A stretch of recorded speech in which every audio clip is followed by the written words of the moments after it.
La fabrication de nattes traditionnelles ne coupe plus les rues comme au temps des aïeux. Albertine est l'une des ratisseuses de ce type de nattes qui continue de s'y mettre. Spécialiste de 10 ans, elle démontre ici le processus de la confection.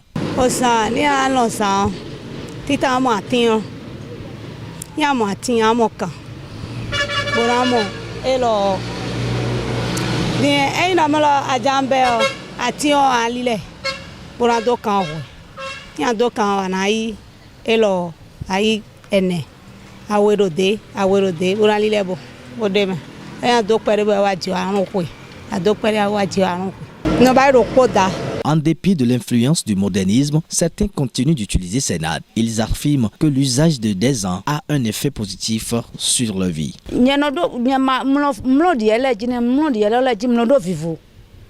Parce que des baya yon ton bo yenon lo podo lo bakpolo ni mlodi no kuro gbasa ti ma son tam le pon te afo de josu mlo afi do ka se gbogbo mo mla igba tata bona te afo mo do mla. Et vous savez, au village, on dort à bas le sol et ces nattes sont exposées soit sur des lits conçus à cet effet ou sur le sol. Ça dépend de nombre d'enfants dans la famille. Et quand vous avez la chance de dormir sur ces nattes, vous saurez qu'effectivement, nos parents ont de l'ingénierie. D'abord, ce n'est pas n'importe quelle tige qui fabrique et ce n'est pas n'importe qui fabrique également. C'est vrai que c'est de l'artisanat, c'est de la main-d'œuvre locale, surtout une certaine catégorie de femmes qui le fabriquent, mais l'esthétique qui est faite et le soin artistique qui est mis montre que si vous dormez sur ça, vous êtes généralement à l'aise. Albertine reçoit plusieurs commandes par semaine. Pour elle, les gens commencent progressivement à revenir sur l'ancienne habitude. Mais là, comme nous mettons,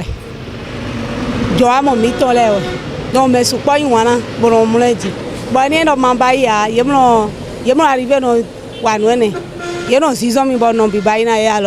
Pour le spécialiste en patrimoine africain, les autorités doivent soutenir ce secteur d'activité pour sa pérennisation. L'Afrique est victime de lavage de cerveau, de mentalité, au point où nous pensons que c'est tout ce qui vient de l'extérieur ou de voisins d'à côté qui est meilleur. Et vous pensez que même avant